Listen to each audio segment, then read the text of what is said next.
Assalamualaikum warahmatullahi wabarakatuh. Dan pada video ini saya akan membahas tentang perjalanan manusia dari sejak lahir, kemudian wafat, dan kemudian menuju alam akhirat, dan segala macam yang terjadi setelah kematian, sampai Allah masukkan kita ke dalam surga, atau na'udzubillah, mungkin sebahagian manusia akan Allah masukkan ke dalam neraka. Kita masuk ke pembahasannya. Kita tahu bahwa makhluk yang pertama kali Allah Subhanahu wa Ta'ala ciptakan adalah arasnya Allah. Kemudian setelah itu Allah ciptakan air atau lautan-lautan di atas langit. Makanya Rasul mengatakan, dan arasnya Allah itu di atas air. Kemudian setelah itu Allah Subhanahu wa Ta'ala ciptakan kalam atau pena. Dan Allah Subhanahu wa Ta'ala katakan kepada pena atau kalam, catat segala sesuatu yang akan terjadi sampai kiamat dibangkitkan.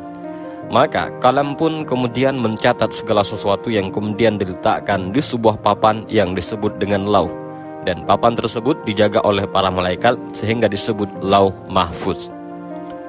Maka setelah itu Allah Subhanahu wa Ta'ala menciptakan yang lainnya, termasuk menciptakan langit dan bumi dalam 6 hari. Dimulai dari Ahad, Allah ciptakan bumi 2 hari, yaitu hari Ahad dan hari Senin. Kemudian setelah itu Allah Subhanahu wa Ta'ala ciptakan langit hari Selasa dan Rabu. Kemudian Allah Subhanahu wa Ta'ala kembali ke bumi, dan Allah ciptakan segala sesuatu yang dihajatkan makhluk yang akan tinggal di bumi, seperti lautannya, hutan-hutannya, binatang-binatangnya. Dari hari Kamis sampai hari Jumat, itulah yang disebutkan dalam Al-Quran bahwa Allah menciptakan langit dan bumi itu pada 6 hari. Makhluk yang berakal yang pertama Allah ciptakan adalah malaikat. Kemudian setelah itu Allah ciptakan jin. Baru makhluk yang berakal terakhir adalah manusia. Dimulai dari Nabi Adam alaihissalam, dan tartib ini berdasarkan sabda Nabi sallallahu alaihi wasallam. Diciptakan malaikat dari cahaya, diciptakan jin dari ujung nyala api, dan diciptakan Adam sebagaimana yang Allah sifatkan kepada kalian. Jadilah seperti bentuk Adam alaihissalam. Tapi tentu penciptaan Adam akan berbeda dengan anak turunannya, karena Adam diciptakan oleh Allah secara langsung, di mana Allah Subhanahu wa Ta'ala perintahkan malakul maut untuk mengambil tanah-tanah dan sifat-sifat tanah yang ada di bumi. Kemudian diangkat ke langit dan dibentuk. Setelah dibentuk sedemikian rupa sehingga Allah katakan, kami ciptakan manusia itu seindah-indahnya bentuk. Maka Allah Subhanahu wa Ta'ala tiupkan ruh, dan Allah perintahkan malaikat untuk sujud kepada Adam. Dan ketika Allah perintahkan kepada para malaikat, sujudlah kepada Adam, semua malaikat sujud kecuali iblis. Iblis tidak mau sujud. Dari sinilah penciptaan Adam yang sejak saat itu memiliki musuh yang disebut dengan iblis. Sebahagian ulama mengatakan iblis ini dari kalangan malaikat yang maksiat, tapi pendapat yang kuat mengatakan iblis ini dari kalangan jin. Sebagaimana Allah katakan iblis itu bahagian dari jin yang bermaksiat kepada perintah Allah. Kemudian Adam alaihissalam Allah masukkan ke dalam surga. Surga itu sesuatu yang nikmat di dalamnya. Ada kebun-kebunnya, ada tanaman-tanamannya, ada rumah-rumah yang indah, istana-istana yang megah, sungai-sungai yang luar biasa. Namun karena Adam hidup sendirian, Adam merasa kesepian di surga, sehingga Allah Subhanahu wa Ta'ala kehendaki untuk menciptakan satu makhluk yang akan menemani Adam di surga. Tidurlah Adam. Tiba-tiba Allah ambil tulang rusuk yang paling atas, yang dekat dengan jantung, yang paling bengkok sebelah atas. Kemudian diciptakan Hawa dari tulang itu. Tiba-tiba Adam bangun, rupanya di sampingnya sudah ada Hawa. Adam kaget dan mengatakan, siapa Anda?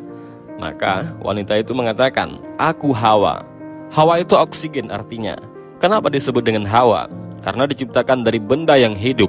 Adam itu makhluk yang hidup, sedangkan Hawa tercipta dari Adam, makanya disebut dengan Hawa. Kemudian Adam mengatakan, untuk apa Allah ciptakan dirimu?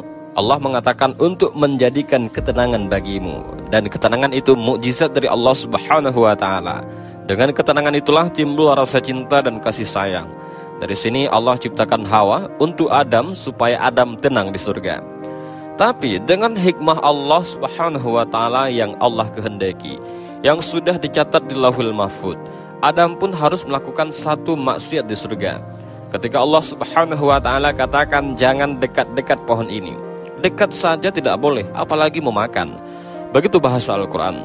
Karena kalau sudah mendekat pasti melihat, kalau sudah melihat pasti timbul rasa penasaran, Kalau sudah ada rasa penasaran, maka ingin pula mencicipinya.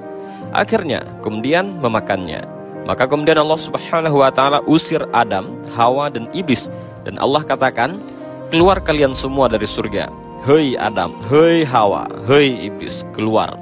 Kelak setelah kalian bertiga di bumi, kami akan turunkan petunjukku. Maka siapa yang mengikuti petunjukku tidak akan merasa takut dan tidak akan merasa bersedih hati." Dengan takdir Allah Subhanahu wa taala, iblis diturunkan di lautan, Adam diturunkan di Sri Lanka, dan Hawa diturunkan di Jeddah. Maka iblis membuat istananya di atas air. Kemudian Adam harus berjalan entah berantah kemana. Begitu juga dengan Hawa, tidak dijelaskan waktunya. Namun tiba-tiba kemudian keduanya berjumpa di Muzdalifah. Kemudian keduanya pun akhirnya sampai di Arafah. Maka dari situlah Allah ajarkan satu kalimat yang siapapun membacanya gugur semua dosanya. Apa kalimatnya? Rabbana dhalamna anfusana wa illam taghfir lana wa tarhamna lanakunanna minal khasirin. Inilah kalimat yang pertama diucapkan di kolong langit. Adam dan Hawa diajarkan kalimat ini, yang artinya, "Ya Rabb, kami telah menzalimi diri-diri kami. Kalau Engkau tidak merahmati dan tidak mengampuni dosa kami, tentu kami termasuk orang-orang yang merugi." Maka Adam dan Hawa pun Allah ampuni dosa-dosanya. Kemudian keduanya diizinkan untuk masuk ke haram.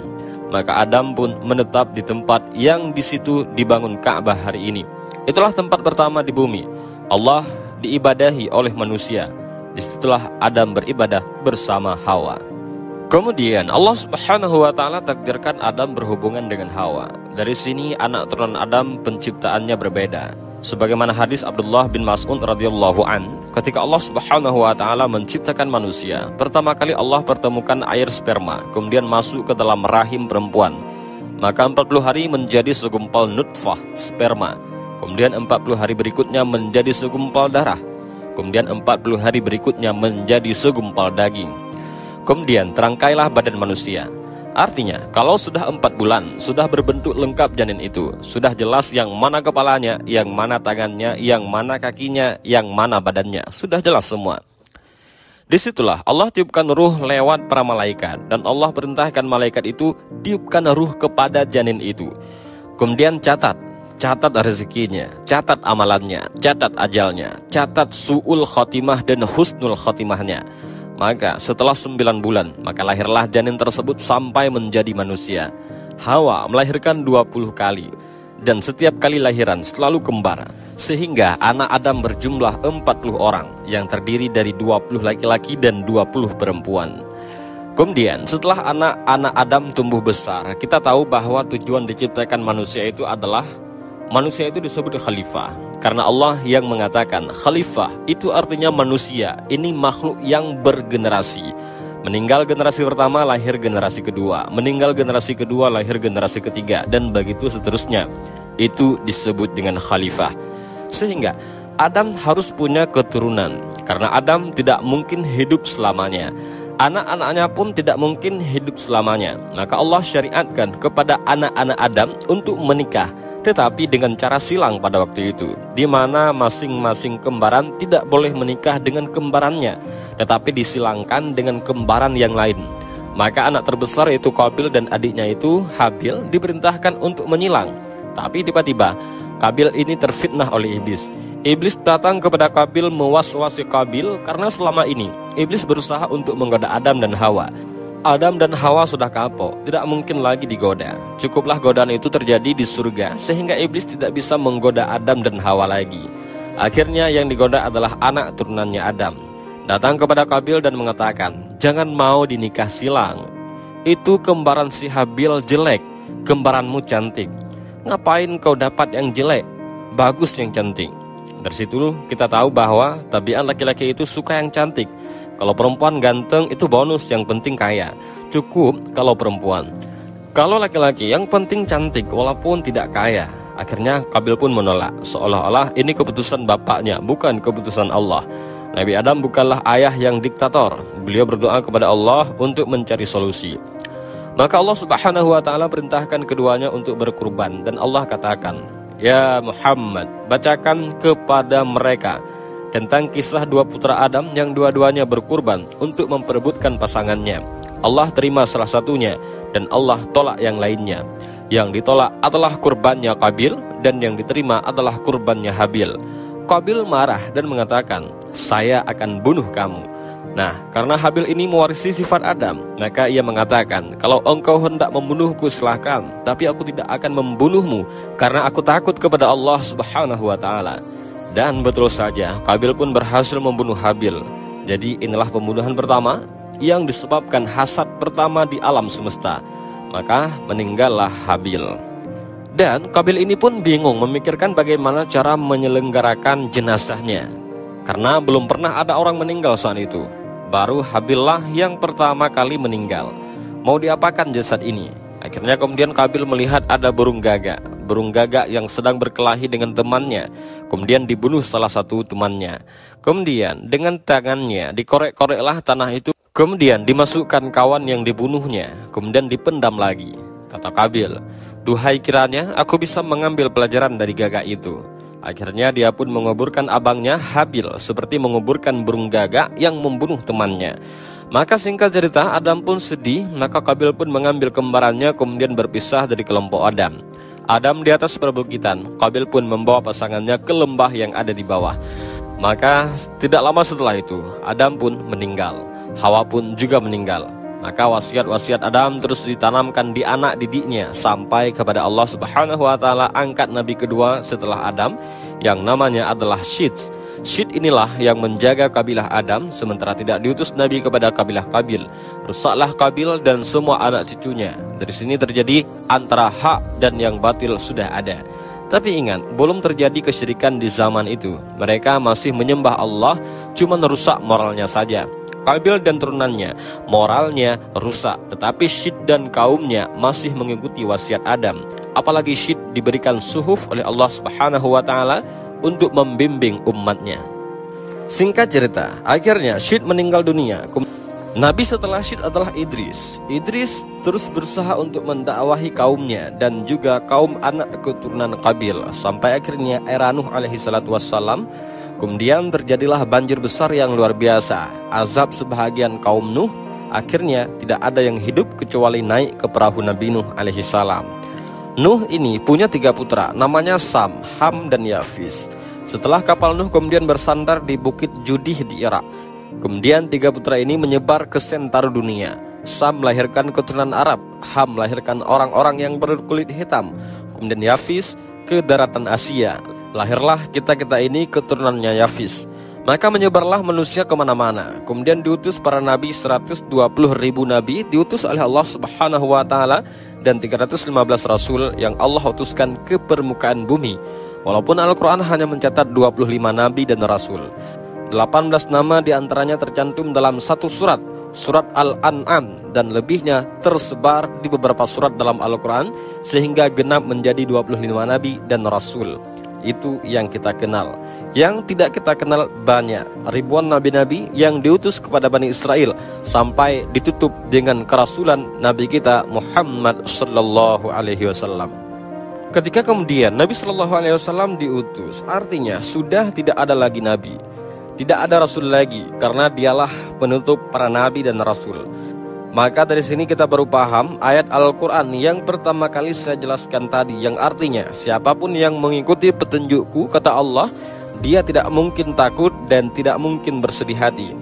Apa makna petunjuk di sini? Makna petunjuk di sini, Allah akan turunkan para nabi, Allah akan turunkan kitab-kitab langit.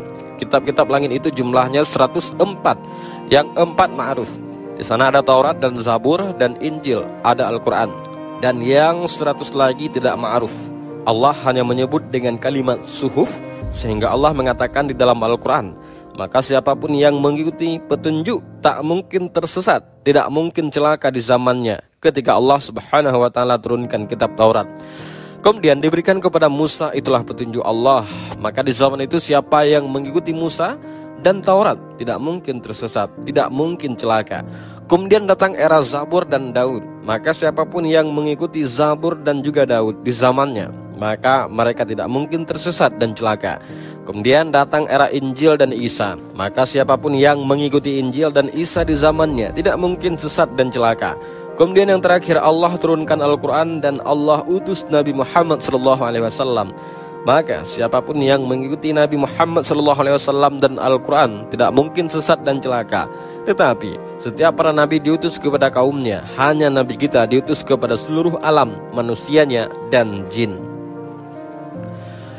Allah Subhanahu wa Ta'ala tidak akan mengekalkan dunia. Dunia ini ada batas waktunya. Sejak zaman Adam alaihissalam sampai diutusnya Nabi kita yang mulia Muhammad sallallahu alaihi wasallam. Artinya usia bumi itu semakin dekat dari kehancurannya, karena Rasul yang mengatakan, diutusnya aku dengan tegaknya hari kiamat seperti ini. Rasul menegakkan telunjuk dengan jari tengah, kemudian merapatkannya. Artinya dekat sekali waktunya. Dan Allah Subhanahu wa Ta'ala Maha Adil. Allah tidak langsung sekonyong-konyong mendatangkan kiamat. Tidak. Allah tidak langsung tiba-tiba digempakan satu dunia. Tidak. Allah itu adil, rahim kepada hamba-hambanya. Diberikan kesempatan untuk taubat, diberikan kesempatan untuk masuk surga dengan dikirim tanda-tanda kiamat kecil. Dan 90% lebih tanda-tanda kiamat kecil itu hampir semua sudah terjadi sejak zaman Nabi sampai hari ini. Karena tanda-tanda kiamat kecil itu ada yang terjadi di zaman Nabi dan tidak akan terulang, seperti terbelahnya bulan. Itu terjadi di zaman Nabi saja, tidak mungkin terulang lagi. Kemudian diutusnya Rasul dan meninggalnya Nabi sekali saja, tidak mungkin Nabi dihidupkan lagi. Tetapi ada tanda-tanda yang terus dari zaman Nabi sampai hari ini akan terulang, seperti perzinahan, minum khamar, perjudian, dan begitu seterusnya. Tapi ada tanda-tanda kiamat kecil yang belum terjadi dan pasti terjadi. Dan ada tanda-tanda kiamat kecil yang diselipkan di antara tanda-tanda kiamat besar. Apabila semua tanda-tanda kiamat kecil sudah ada, sudah terjadi, maka Allah Subhanahu wa Ta'ala akan kirimkan tanda-tanda kiamat besar. Mukaddimahnya dengan keluarnya Imam Mahdi. Kemudian setelah itu keluar Dajjal. Dajjal ini akan keluar selama 40 hari. Satu hari sama dengan setahun, hari kedua sama dengan sebulan, hari ketiga sama dengan sepekan, dan hari keempat sama dengan hari-hari waktu yang kita lalui. Sampai sahabat bertanya, ya Rasul, yang satu hari bagaikan satu tahun, bagaimana sholatnya? Maka Rasul mengatakan, sholatlah dengan cara mengira-ngira waktu. Oh, kalau dari asar ke maghrib sekian jam, berarti masuk waktu maghrib. Dari maghrib ke isya cuma 1 jam. Oh, berarti ini sudah waktu isya. Oh, berarti ini sudah masuk waktu isya. Karena 1 tahun lama. Dan dari sini menunjukkan Dajjal itu bukan hanya masuk ke daerah-daerah yang normal waktunya, tetapi juga masuk ke daerah-daerah kutub yang terkadang satu harinya lama sekali. Artinya tidak ada satu tempat kecuali diinjak Dajjal kecuali Mekah dan Madinah. Kemudian Isa bin Maryam turun dan diapit dengan 2 malaikat di Menara Putih sebelah timur Damaskus. Kemudian akan bergabung dengan tentara Al-Mahdi di Bukit Tur dan memerangi Dajjal.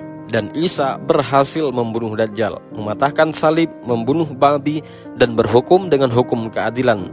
Banyak orang masuk Islam sebelum wafatnya Isa bin Maryam. Kemudian setelah fitnah Dajjal hilang, datang lagi fitnah yang ketiga. Tanda-tanda kiamat besar, keluar Ya'juj dan Ma'juj, 2 kabilah besar turunan Yafid bin Nuh yang dahulu pernah dibenteng oleh Zulkarnain. Tiba-tiba kemudian di akhir zaman gerbangnya roboh, maka mereka pun keluar semuanya bagaikan air bah yang terjun dari ketinggian, saking banyaknya jumlah mereka. Sehingga ketika rombongan yang pertama keluar melintasi danau Tiberias, mereka pun minum dari danau itu. Kemudian rombongan yang terakhir bingung karena airnya habis diminum Ya'juj dan Ma'juj. Kata yang terakhir, tadi barusan ada air, kemana air itu? Maka Ya'juj dan Ma'juj setiap melewati yang hijau pasti akan kering. Fitnahnya luar biasa. Dia akan membunuh ras di luar kelompoknya. Dan jumlah mereka 1 dari kita, 999 dari mereka. Makanya Rasul mengatakan, kaum ini tidak bisa diperangi. Maka Allah mengatakan, ya Isa, selamatkanlah orang-orang yang selamat, sembunyi di Bukit Tur, karena engkau tidak bisa memeranginya. Akhirnya kemudian Ya'juj dan Ma'juj merusak di permukaan bumi, membunuh orang di luar rasnya. Akhirnya dia sombong, kemudian mengatakan, aku sudah bunuh semua orang yang ada di bumi, sekarang yang di langit akan kubunuh, katanya. Saking sombongnya, akhirnya tombaknya diarahkan ke langit. Maka Allah mengatakan, mereka hendak membuat makar, Allah juga punya makar, dan sebaik-baik makar adalah makar Allah. Allah sengaja panah itu disodot sampai ke awan, dibalikkan dengan ujung-ujungnya ada darah, seolah-olah mereka sudah membunuh makhluk yang ada di langit. Maka melihat itu, Ya'juj dan Ma'juj semakin sombong, dan mereka mengatakan, sudah tidak ada lagi makhluk kecuali sudah kubunuh semua, kata Ya'juj dan Ma'juj. Maka Isa berdoa agar Allah membinasakan mereka. Maka dikirimkanlah ulat-ulat kecil kemudian menggigit tengkuknya. Satu mati semua mati, tidak ada sejengkal di bumi kecuali ada bangkainya Ya'juj dan Ma'juj.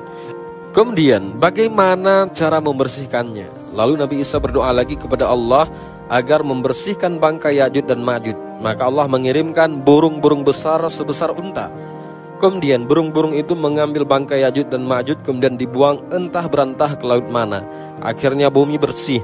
Kemudian Allah hujani sehingga bumi semakin bersih, dan Allah berikan keberkahan bumi sebagaimana awal penciptaan bumi. Sampai buah delima saking besarnya orang bisa masuk 10 bahkan 20 orang ke cangkangnya. Sebesar apa itu delima? Allah berkahi itu. Kemudian Isa pun diwafatkan. Maka berlalulah 3 tanda kiamat besar. Kemudian datang tanda-tanda kiamat besar lagi. Apa itu? Yaitu keluarnya dukhan, asap yang tebal dari langit. Dukhan ini alamat tanda kiamat besar, dan itu tanda-tanda langit, bukan tanda-tanda bumi. Dukhan itu datang dari langit, bukan karena orang bakar hutan kemudian asapnya naik ke langit. Itu bukan dukhan. Jadi memang sudah ada asap di langit, tebal, hitam. Siapapun yang menghirupnya, kalau dia seorang mukmin, paling tinggi dia bersin, sakit kepala, demam. Tetapi kalau yang menghirupnya orang kafir, orang munafik, para pelaku dosa-dosa besar, maka mereka akan merasakan kesakitan yang sangat luar biasa, mengeluarkan darah dari telinga, hidung, dan matanya saking sakitnya. Akhirnya mereka berdoa, ya Allah, tolong hilangkan azab ini, kami akan bertaubat. Akhirnya Allah pun hilangkan. Apakah mereka bertaubat? Namun mereka tidak juga bertaubat. Ketika mereka tidak mau juga bertaubat, yang beriman tetap dengan keimanannya, yang kafir tetap dengan kekafirannya, yang fasik tetap dengan kefasikannya. Apa yang terjadi? Allah Subhanahu wa Ta'ala takdirkan tiba-tiba matahari terbit dari arah barat. Ketika manusia tertidur pulas di malam hari, kemudian terbangun di pagi hari. Biasa orang-orang yang beriman mereka bangun untuk salat subuh, kemudian mereka ke masjid, kemudian mereka mendirikan salat subuh. Tetapi orang-orang kafir, orang-orang fasik, orang-orang munafik masih terlelap dalam tidurnya sampai waktu sudah pagi. Seharusnya matahari terbit, tetapi matahari tak kunjung terbit. Ditunggu sampai waktu zuhur, tidak juga terbit. Ditunggu sampai waktu asar, tidak juga terbit. Harusnya ketika matahari itu terbenam, tiba-tiba matahari muncul. Inilah yang disebut dengan keluarnya matahari dari arah barat, dan itu terjadi 3 hari berturut-turut.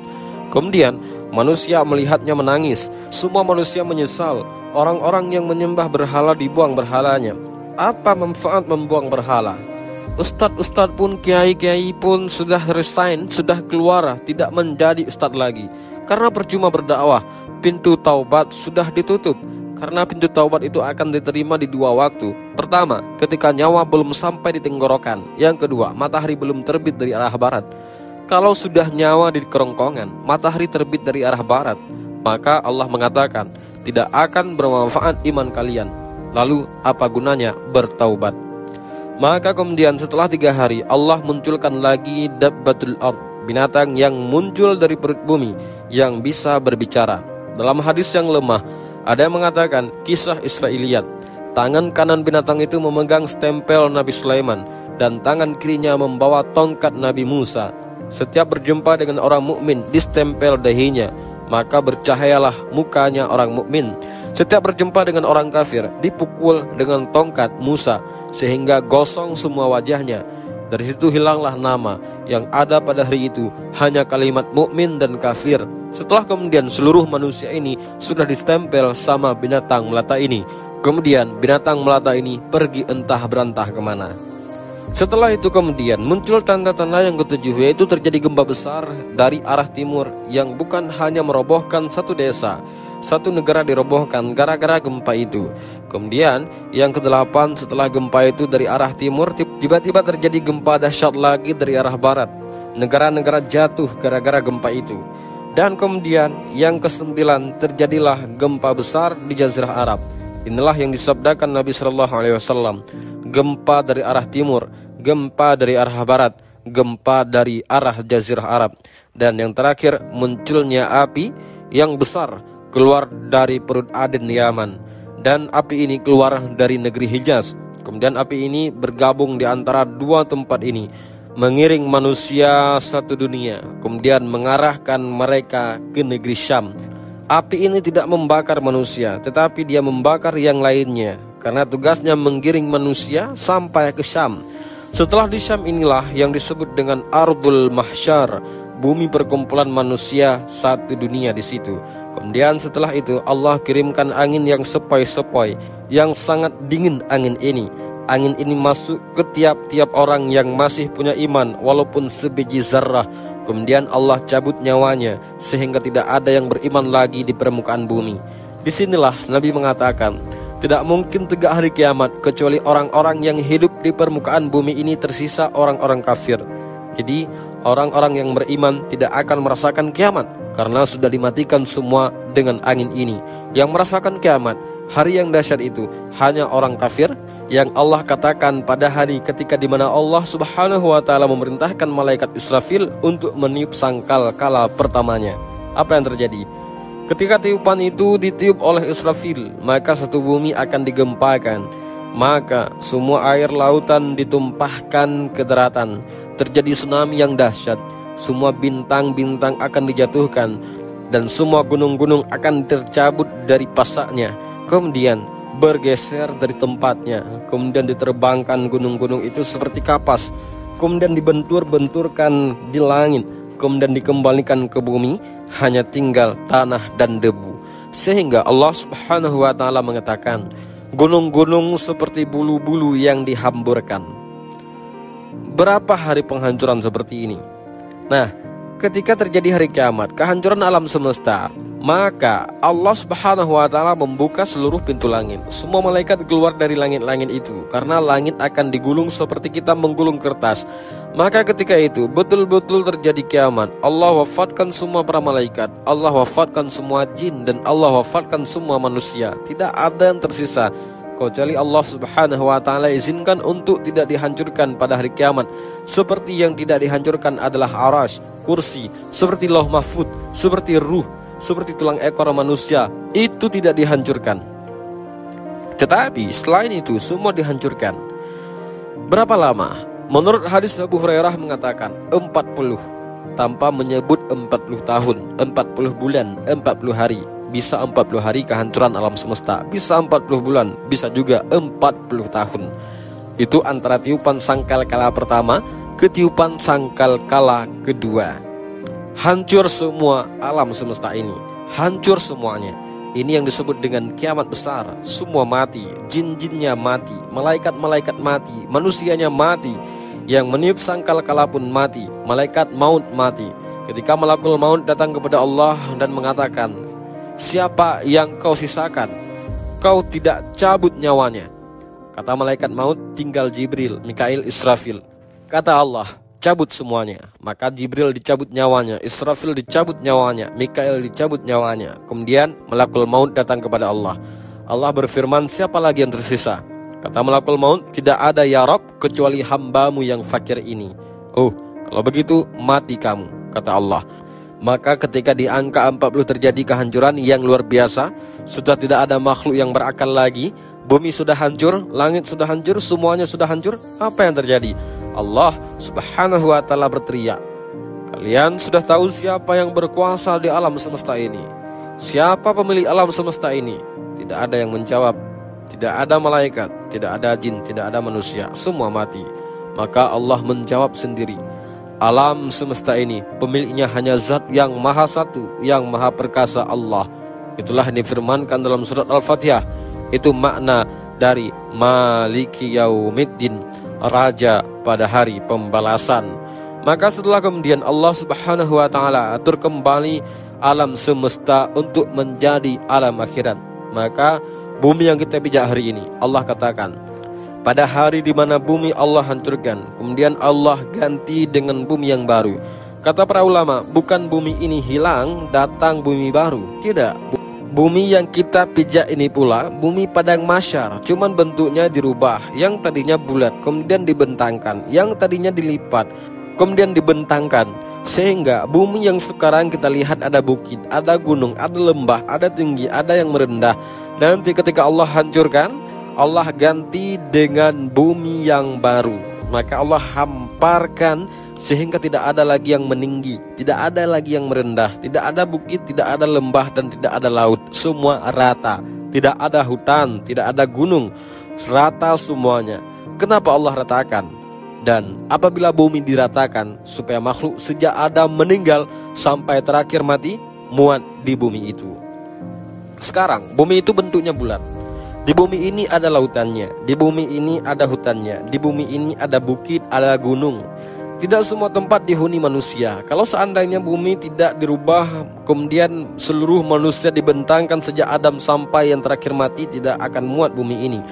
Makanya kemudian dihancurkan, kemudian gunungnya diratakan, ditimbun lautannya, diratakan, tidak ada lagi lembah, semua rata, sehingga kalau dibangkitkan semua akan muat. Itulah padang mahsyar. Kemudian Allah Subhanahu wa taala bangunkan malaikat Israfil untuk meniupkan sangkakala yang kedua. Ketika Israfil kemudian bangkit, kemudian meniup sangkakala keduanya, maka terjadilah hari di mana manusia dibangunkan, kemudian dikumpulkan. Maka ketika itu Allah katakan, kami keluarkan beban-beban bumi. Maksudnya bangkai-bangkai manusia itu semua terangkai kembali. Dari mana? Dari tulang ekor. Karena tulang ekor manusia tidak dihancurkan pada hari kiamat. Ketika Allah memerintahkan Israfil untuk meniup sangkakala yang kedua, dari tulang ekor setiap manusia itulah tercipta manusia kembali. Karena tulang ekor tidak dihancurkan, karena disitulah Allah kembali ciptakan kita. Kemudian jasad-jasad itu dilemparkan ke permukaan.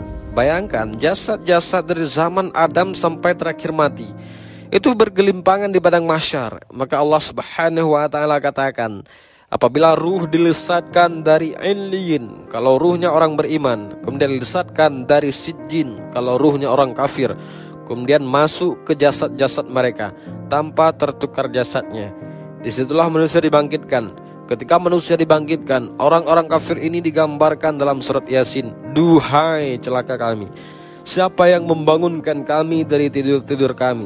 Maka mereka digambarkan di dalam Al-Quran seperti laron. Laron ini kalau ada cahaya, maka dia akan mengejar lampu, dan mereka terbangnya tidak ada aturan, sehingga karena tidak ada aturan, tabrak sana tabrak sini, besoknya jatuh semuanya, sayapnya entah kemana-mana. Begitulah kondisi manusia pada hari kiamat. Orang-orang kafir yang lari ke barat dan ke timur, yang dari timur lari ke barat, yang selatan lari ke utara. Mereka tidak ada tujuan seperti laron, di mana orang lari dari saudaranya, lari dari ibu bapaknya, lari dari pasangan dan anak-anaknya. Semua manusia sibuk dengan sendirinya, kecuali orang-orang yang beriman. Dibangkitkan, tidak lari, di sampingnya sudah ada pasangannya, istri, suaminya, anak, ibu, kakek, semua keluarganya yang beriman dan orang-orang yang beriman. Kemudian keimanan diikuti oleh keluarganya, maka kami kumpulkan keluarganya yang beriman di suatu tempat. Ketika orang-orang beriman ini melihat orang-orang kafir lari ke sana kemari, maka mereka hanya mengatakan, inilah janji dari Allah Ar-Rahman, dan benarlah ucapan para nabi. Ketika itulah baru ada penyeru di tengah-tengah padang mahsyar. Kemudian barulah manusia tertuju kepada satu suara, dan Allah Subhanahu wa taala bahasakan seperti belalang-belalang yang sedang berterbangan. Belalang itu kalau terbang bersama koloninya pasti akan tertuju kepada satu titik. Maka semua tertuju kepada satu titik. Di sini disebut dengan Ardul Mahsyar. Kita akan dikumpulkan ketika mereka dibangkitkan. Nabi SAW mengatakan, ketika manusia dibangkitkan, tidak pakai celana, tidak pakai baju, telanjang bulat, kemudian tidak dikhitan, kemudian tidak dipakai sandal, kemudian tidak membawa harta di badan. Mau siapapun Anda mau presiden, mau menteri, mau orang kaya, dibangkitkan sama. Karena di hari itu tidak ada yang membedakan antara si kaya dan si miskin, si pejabat dan si rakyat. Semua sama dibangkitkan seperti itu. Lalu apa yang disombongkan? Di padang mahsyar itu macam-macam dibangkitkan. Ada yang dibangkitkan kecil, ada yang dibangkitkan kecil sekali, sehingga dia harus terseok-seok dengan orang-orang yang besar, hampir terinjak oleh kakinya. Mereka lah orang-orang yang sombong di dunia. Allah bangkitkan seperti zarrah di akhir, kecil seperti semut di tengah-tengah orang besar, sehingga terseok-seok harus menghindari larinya kaki orang itu. Ya, Di dunia dia merasa besar, sombong. Di akhirat Allah kecilkan. Ada yang berteriak-teriak, "Ya Rabb, ya Rabb," tetapi Allah tidak memandangnya. Allah tidak mengajak bicara dengannya. Walaupun dia berteriak, "Ya Allah, ya Allah." Ada orang-orang yang tidak akan dilihat oleh Allah pada hari kiamat. Ada orang-orang yang tidak akan disucikan Allah pada hari kiamat, tidak akan diajak bicara oleh Allah pada hari kiamat. Ada orang-orang yang lari, tetapi mereka berjalan dengan kepalanya, kakinya di atas. La haula wala quwata illa billah. Bagaimana caranya? Allah atas segala sesuatu maha mampu menjalankan dengan orang dengan kepalanya, kakinya di atas. Ada orang yang berjalan dengan buta sehingga dia mengatakan, "Ya Rab, di dunia aku melihat, kenapa di sini aku buta?" Macam-macam orang seperti itu di padang mahsyar, karena orang dibangkitkan itu sebagaimana kematiannya. Ada ketika di dunia dia menusuk-nusuk untuk bunuh diri, maka ketika dibangkitkan di tangannya sudah ada pisau sedang menusuk-nusuk badannya. Bayangkan manusia dibangkitkan itu macam-macam bentuknya. Baru kemudian manusia dikumpulkan di satu tempat. Disinilah terjadi faslul qadha. Yang pertama kali faslul qadha, di mana Allah Subhanahu wa taala membentangkan mahkamah peradilan di tengah-tengah manusia. Dan yang pertama kali diadili adalah para nabi. Dengan cara apa? Para nabi dikumpulkan bersama umatnya. Nuh bersama umatnya, Nabi Saleh bersama umatnya, Nabi Syuaib bersama umatnya. Semua para nabi bersama umatnya.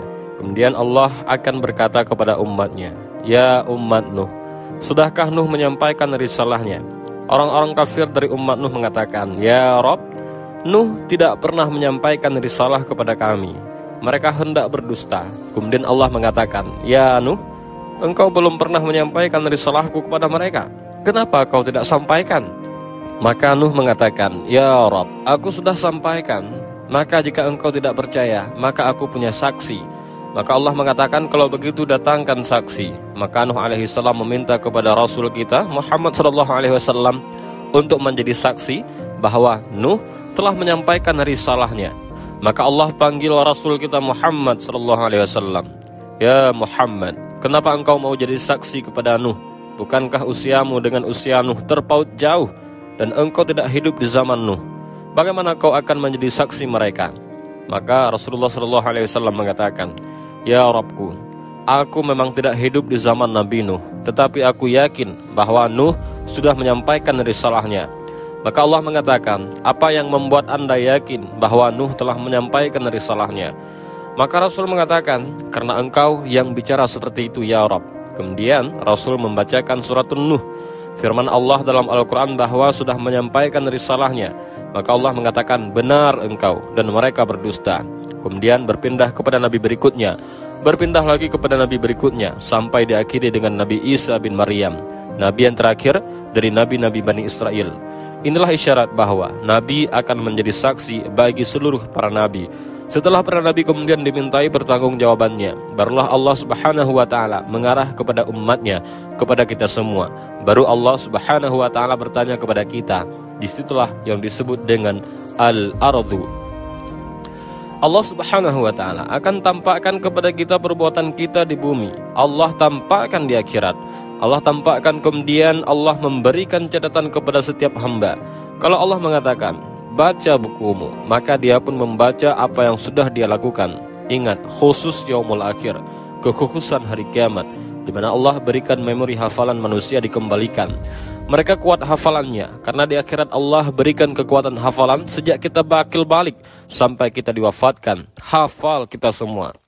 Dan ketika itu manusia tidak bisa berdusta di hadapan Allah. Mulut terkunci, tangan berbicara, kaki menyaksikan apa yang sudah diperbuatnya. Bayangkan, saksi bukan hanya anggota badan, bahkan kulit menjadi saksi. Kulit tiba-tiba bicara di hadapan Allah dan menyalahkan badannya. Akhirnya badan kemudian mengkritik kulit dan mengatakan, "Kenapa engkau wahai kulit menjadi saksi bagi badanmu sendiri?" Kata kulit, "Allah yang membuat bicara aku, mau apa?" Dan tidak cukup dari situ, bumi yang kita pijak akan menjadi saksi. Pada hari itu bumi menceritakan beritanya, lautan akan menjadi saksi, langit akan menjadi saksi, malaikat akan menjadi saksi. Siapa yang bisa mungkir dari kesalahan, semua jadi saksi. Kemudian mulailah manusia dihisab. Pertama Allah Subhanahu wa taala akan terbangkan catatannya. Di situ ada yang mengambil dengan tangan kanannya, dengan tangan kirinya, dengan tangan kiri dari belakangnya, dan itu menunjukkan keselamatan dan tidaknya orang. Orang yang beriman akan mengambil dengan tangan kanannya. Dengan bangganya dia mengatakan, "Hei, bacalah kitabku." Dia sudah tahu isinya baik, tetapi orang-orang yang mengambil catatan dengan tangan kirinya, dia mengatakan, "Duhai kiranya, aku tidak mau mengambil catatanku, dan aku tidak tahu apa hisabku."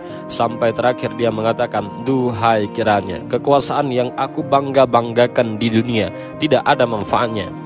Duhai kiranya, harta yang bertumpuk di dunia pun tidak ada faedahnya." Menyesal dia. Kemudian mereka dikumpulkan di padang mahsyar. Terjadilah hisab kepada binatang. Setelah binatang-binatang dihisap, Allah mengatakan, "Jadilah kalian tanah." Orang-orang kafir melihat ketika binatang-binatang habis dihisap jadi tanah, maka mereka mengatakan, "Duhai kiranya, aku juga menjadi tanah agar tidak dihisap." Lihat, tapi tidak mungkin jadi tanah, tetap mereka dihisap dan diazab. Sahabat Tafakkur Fiddin yang Allah muliakan, manusia akan dikumpulkan selama 50.000 tahun dalam kondisi berdiri. Tidak ada di padang mahsyar itu yang duduk. Karena Allah mengatakan, pada hari itu manusia berdiri menghadap Rabb-Nya. Kenapa tidak ada yang duduk? Tidak ada yang berbaring. Karena kalau duduk maka dia akan tenggelam dengan keringatnya. Berbaring apalagi? Bagaimana tidak? Matahari diletakkan di atas kepala jaraknya 1 mil. Ada orang yang bercucuran dengan keringat sehingga tenggelamlah dia dengan keringatnya. Ada yang keringatnya itu sedada, ada yang keringatnya sepusat, ada yang keringatnya selutut sesuai dengan amalannya. Dan hari itu hari yang sangat haus sekali. Makanya orang-orang yang berhasil meminum dari telaga Rasul, dia tidak akan haus lama-lamanya walaupun matahari berada di atas kepala. Setiap nabi punya telaga, dan yang paling besar telaga Rasul kita Muhammad SAW. Jumlah gelasnya saja sejumlah bintang-bintang yang ada di langit. Warna telaganya lebih putih dibandingkan air susu, lebih manis dibandingkan madu. Siapa yang meminumnya tidak akan haus lama-lamanya. Tapi apakah ada dari umat Rasul yang tidak akan minum? Ada. Ketika ada orang-orang yang hendak mendekati telaga Rasul di padang mahsyar itu, tiba-tiba mereka dihalau oleh para malaikat. Kemudian Rasulullah SAW berteriak-teriak, "Ya Rabb, itu kan umatku, biarkan mereka minum." Maka dikatakan, "Wahai Muhammad, kau tidak tahu apa yang terjadi dengan umatmu. Mereka sudah merubah petunjukmu, sudah merubah sunnahmu sepeninggalmu. Biarkan mereka tidak minum." Maka manusia akan tenggelam dengan keringatnya. Kemudian manusia pun bingung karena mereka harus berdiri, entah apa yang harus dilakukan mereka. Mereka menunggu bagaimana putusan Allah kepada mereka. Akhirnya mereka pun berjalan kepada Adam dan berkata, "Ya Adam, engkau kan bapak kami, mintalah syafaat kepada Allah. Tidakkah kau iba kepada kami?" Kata Adam, "Aku tidak bisa menolong kalian, pergilah ke Nuh." Maka berangkatlah mereka berbondong-bondong ke Nabi Nuh alaihissalam. Nuh juga sama, tidak bisa memberikan syafaat. Kata Nuh, "Sebaiknya kalian kepada Ibrahim, temui Nabi Allah Ibrahim alaihissalam." Berangkatlah mereka ke Nabi Allah Ibrahim. Mereka berkata, "Ya Ibrahim, kau adalah kekasih Allah, Khalilullah. Tidakkah kau iba melihat kondisi kami?" Apa kata Ibrahim? "Aku tidak bisa. Aku pernah berdusta sebanyak 3 kali. Sebaiknya kalian datang kepada Musa, temui Nabi Musa." Maka mereka berangkat ke Musa. Kata Musa, "Aku juga tidak bisa karena pernah membunuh orang. Pergilah temui Isa." Isa tidak menyebutkan uzurnya. Kata Nabi Isa alaihissalam, "Datangilah Rasul Muhammad SAW."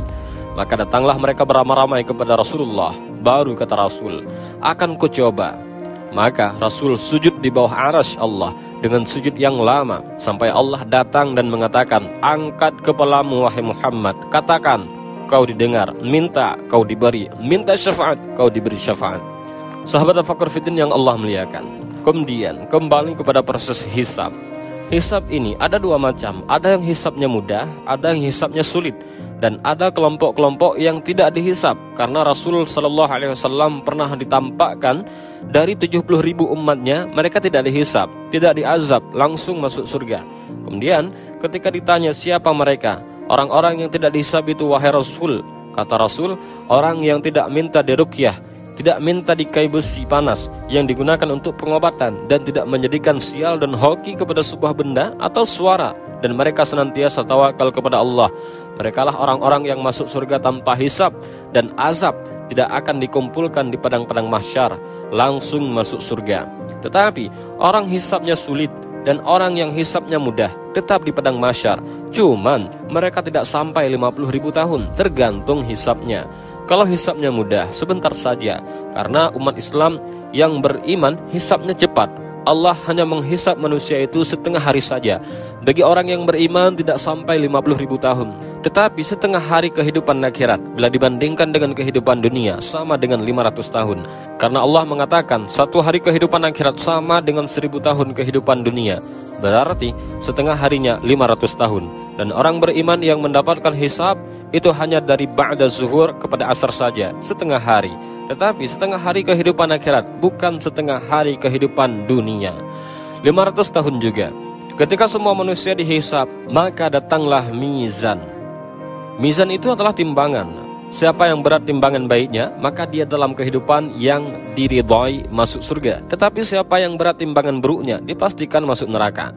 Setelah terjadi penimbangan amal, maka manusia mulai dikelompokkan dengan sesembahannya masing-masing. Menyembah apa kalian di muka bumi? Menyembah pohon, ya bersama pohon itu. Menyembah batu, ya bersama batu itu. Semua orang dikumpulkan dengan sesembahannya. Dan ketika orang-orang kafir, orang munafik, orang yang beriman sudah berkelompok-kelompok, maka Allah mengatakan, giring orang-orang kafir itu, masukkan ke neraka saja. Mereka tidak akan sempat meniti siratal mustaqim. Padahal Allah mengatakan, kalian pasti akan melewatinya. Tapi orang kafir direct, langsung masuk neraka. Tidak ada lintas melintasi siratal mustaqim. Ketika semua orang-orang musyrik, orang kafir sudah Allah masukkan ke neraka, tinggal mukmin dan munafik. Di sini Allah Subhanahu wa taala bagikan cahaya. Setiap orang dapat cahaya. Cahaya itulah bekal kita meniti siratal mustaqim. Karena neraka jahanam itu gelap. Karena titian itu terbentang di neraka jahanam. Karena Allah Subhanahu wa taala mengatakan, ketika Allah datang menemui makhluknya di padang mahsyar, malaikat berdiri bersaf-saf. Allah katakan, jahanam tarik ke sini. Jahanam pun ditarik. Jahanam punya 70.000 tali kekang. Satu kali kekang ditarik oleh 70.000 malaikat. Besar sekali jahanam. Kemudian dihadapkan di hadapan manusia. Kemudian Allah dibentangkan di situ siratal mustaqim, jembatan yang terbentang di antara neraka jahanam. Jembatan itu halus, lebih halus dibandingkan rambut, lebih tajam dibandingkan pedang. Bahkan jembatan itu akan berlenggak-lenggok. Dia tidak bisa diam, dan dia juga licin, dan juga ada kalalipnya. Jadi hanya orang-orang yang ditakdirkan bisa melintasi titian itu. Dan yang pertama meniti jembatan itu adalah Nabi kita Muhammad sallallahu alaihi wasallam. Ketika Nabi sallallahu alaihi wasallam sudah meniti sirat, maka Nabi akan berdiri di ujung titian. Di kantor, setiap ada umatnya lewat, Rasul mengatakan, ya Rabb, selamatkan, selamatkan, selamatkan. Saking kasihannya Nabi dengan kita. Ada yang melewati titian seperti kilat, sudah sampai di sana. Ada yang seperti angin, sudah di sana. Ada yang seperti kuda balap, sudah di sana. Ada orang yang seperti berlari kencang, ada yang merangkak-rangkak, ada yang terkena kalalip dan terjatuh. Ada yang jatuh berdiri, Ada yang baru mau melangkah, sudah menyelempung dari titian jahanam. Kata Rasul, ketika sedang duduk bersama para sahabatnya, tiba-tiba Rasul dan sahabat mendengar ada semacam bunyi besar jatuh dari langit. Maka Rasul mengatakan kepada sahabat, tahukah kalian itu suara apa? Sahabat mengatakan, tidak tahu wahai Rasul. Kata Rasul, itu adalah batu sebesar unta yang 70 tahun silam jatuh dari titian dan baru sampai sekarang di inti neraka jahanam. Artinya teman-teman, kalau orang jatuh dari titian sampai ke neraka, itu 70 tahun baru sampai di dasar jahanam. Ketika mereka semua sudah selesai menyeberangi titian itu, sampailah mereka di sebuah tempat namanya Kantorah. Kantorah itu sudah berada di depannya pintu surga. Ternyata sampai di sini masih ada kisah. Di sini Nabi Shallallahu Alaihi Wasallam mengatakan, tahukah kalian siapa yang bangkrut di hari itu?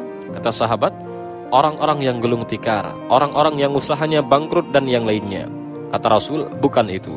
Orang yang bangkrut adalah orang yang datang pada hari kiamat membawa pahala salat, pahala zakat, pahala sedekah, pahala puasa, pahala ini dan itu. Tapi di satu sisi dia pernah menzalimi si fulan, menumpahkan darah si fulan, mencaci maki si fulan. Akhirnya di Kantorah ini terjadi qisas. Padahal sudah di depan pintu surga, supaya orang yang masuk surga mendapatkan keadilan. supaya dalam hatinya tidak ada lagi dongkol dengan kawannya, karena di surga nanti Allah cabut perasaan dengki sehingga menjadi bersaudara dalam surga. Karena orang-orang penduduk surga itu satu hati, maka terjadi kisos di sini. Kata kawannya, "Hei, dulu kau pernah pukul aku, sini kamu, mana pahalamu?" Diambil pahalanya. Ketika kemudian dia sudah tidak punya pahala karena sudah dikasihkan ke orang banyak, karena banyak yang dizalimi dia. Dia mengatakan, "Mana pahalamu? Aku tidak punya pahala lagi, sudah habis. Kalau begitu ambil dosaku saja ini." Kalau sudah habis kebaikannya, maka akan dilemparkan dosanya kepada dia.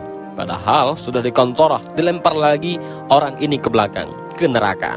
Kemudian setelah kisah yang terjadi antara orang beriman sudah selesai, maka manusia semuanya berjubel-jubel di pintu surga. Rasul mengatakan, akan datang zamannya, waktunya manusia akan berdesak-desakan di pintu surga, padahal mereka sudah divonis masuk surga. Tidak mungkin masuk neraka, tetapi tidak bisa masuk surga karena pintu surga tertutup. Semua para nabi berusaha membuka, tidak bisa, tidak diizinkan oleh malaikat penjaga surga, malaikat Ridwan. Tiba-tiba di tengah-tengah manusia yang sudah divonis masuk surga itu muncullah seorang laki-laki, Sayyidul Anbiya wal Mursalin, Nabi kita Muhammad SAW. Beliau Nabi kita, Rasul kita, mendekati pintu dan membuka pintu surga dengan mengetuknya dan mengatakan, "Assalamualaikum." Maka malaikat Ridwan mengatakan, "Waalaikumsalam, siapa kamu?" Kata Rasul, "Saya Muhammad." Kemudian kata malaikat Ridwan, "Aku diperintahkan Allah untuk tidak membuka pintu surga kecuali engkau yang meminta." Kata Rasul, "Sayalah orang yang pertama kali membuka pintu surga." Maka dibentangkanlah pintu surga. Di pintu surga ini ada yang berteriak. Jadi Allah Subhanahu wa ta'ala meletakkan para pemanggil di pintu-pintu surga. Kalau dia ahli sholat, "Woi pakar-pakar sholat, kau kesini, masuknya dari sini, jangan di situ." Yang pakar puasa, yang ahli puasa sunnah, puasa Senin Kamis, pokoknya dia ahli puasa, ada pintunya, yaitu di pintu Rayyan. "Hei ahli-ahli puasa, di sini, berkumpullah di pintu Rayyan ini, jangan di pintu itu." Ada juga pintu jihad yang mengatakan, "Hei yang mati syahid, lewat sini." Pintu taubat juga ada pintunya. Pintu birrul walidain juga ada. Masing-masing pintu itu menyuruh kepada keahlian ibadahnya masing-masing. Dan surga itu memiliki 8 pintu, berbeda dengan neraka, yaitu 7 pintu. Kenapa? Agar menunjukkan bahwa rahman Allah lebih luas dibandingkan murkanya. Makanya dibuat pintu surga lebih banyak dibandingkan pintu neraka, karena rahman Allah lebih luas dibandingkan murkanya. Ketika kemudian penduduk surga masuk ke dalam surga, kemudian malaikat surga mengatakan, "Keselamatan bagi kalian wahai penduduk surga."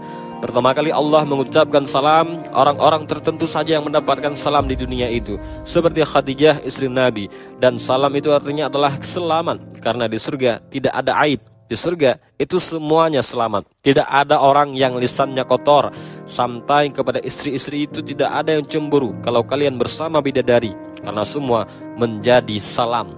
Selamat semuanya. Dari aib juga selamat.